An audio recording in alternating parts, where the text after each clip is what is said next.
it's in imagined cases that these different views start disagreeing. I mean, I've mentioned one already, a brain transplant. Suppose each half of your brain is successfully transplanted into the empty skull of, let's call them, your identical twin siblings, so that the body is exactly similar. Well, two people would wake up. Each of them has half your brain, seems to remember living your life, is psychologically just like you. What happens to you? Now, some people say, well, it's death, you cease to exist. I think that's the right way to describe it.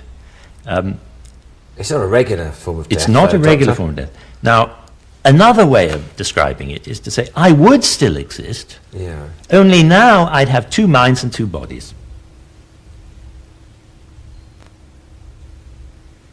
But that really strains the notion of a person. I mean, suppose in my two halves I go off, live at opposite ends of the earth, meet the other half of myself many years later. I don't even realize that I'm talking to the other half of me. We play tennis, I think it's someone else over there, but actually it's me. I don't think we could accept that. Well then, if we admit... Well, they're two me's, aren't they? One me went that way, one me went that way. While we're together, we're an us. Well, but they aren't one and the same person. Because there are two of them, okay? Yes. So if we admit that there are two different people, each of whom has half my brain and is psychologically just like me, if they're two different people, they can't each be one and the same person, me. It'd be absurd to suppose that I'm one of them and not the other. No reason to suppose that. So I think we should conclude, yes, neither of them would be me. I would cease to exist. Yeah.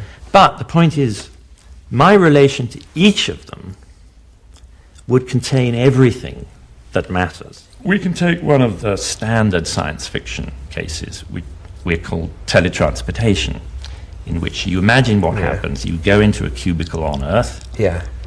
A scanner maps the state of all the cells in your brain and body, destroying your brain and body while it does it.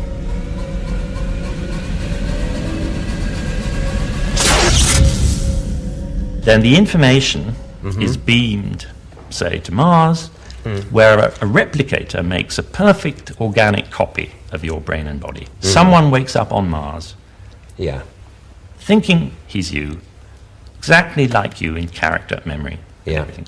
Now, many people think that teletransportation is just the fastest way of traveling. You travel at the speed of light. But others think, no, it's a way of dying. They kill you, and then on Mars they make a replica. They make someone who's exactly similar, but won't be you. Now, many people assume that it is just a way of traveling. I mean, they follow Star Trek and so on. I think it's not too hard to show that you're making a mistake if you think, oh yes, it would be me waking up on Mars. And one way of bringing that out is to take what I call the branch line case. Suppose I enter the cubicle again on Earth, press the button, nothing seems to happen. I walk out, what's gone wrong? Isn't working. Technician says, we've been having some trouble, says, with these machines. Though it records your states accurately, it damages the bodies that it scans. In a few days, I'm afraid to say, you'll be dead. But don't worry, you on Mars will take up where you leave off. Your book will be finished, your children cared for, all your ambitions will be fulfilled. Excuse me, I think something's gone wrong with your machine. Yes, sir. I'm very sorry. There has been a mistake. Mistake? But you have actually traveled to Mars. That's not me. It's just a large television screen. No, sir, that's you. I'm still here, miss. On Earth. No, there has been a mistake and there has been a delay, but you're going to be destroyed anyway in 4 minutes. But everything is fine. You have traveled to Mars. Okay. Look, I just wanted to say that. If I was in his shoes, it wouldn't matter to me that my copy on Mars had all my memories. I would still be going to die.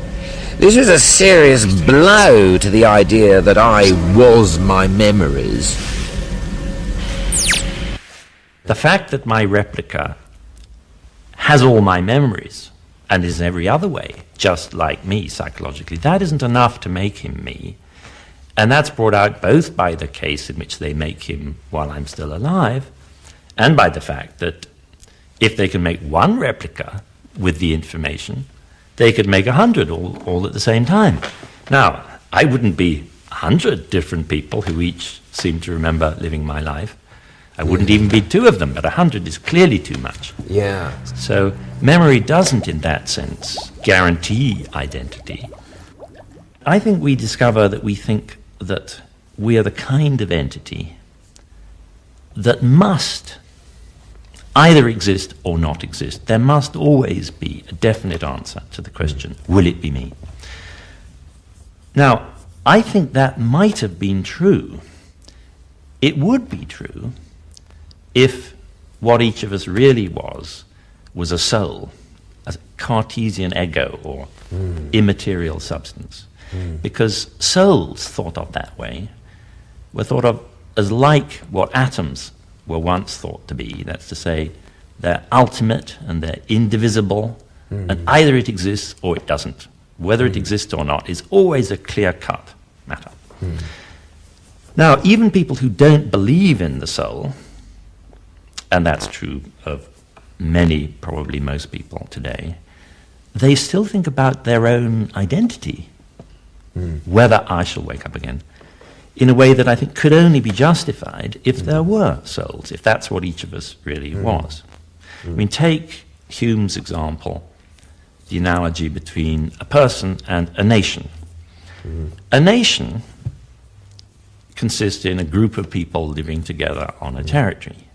Now, I don't think the nation is that territory, and I don't think the nation is that group of people.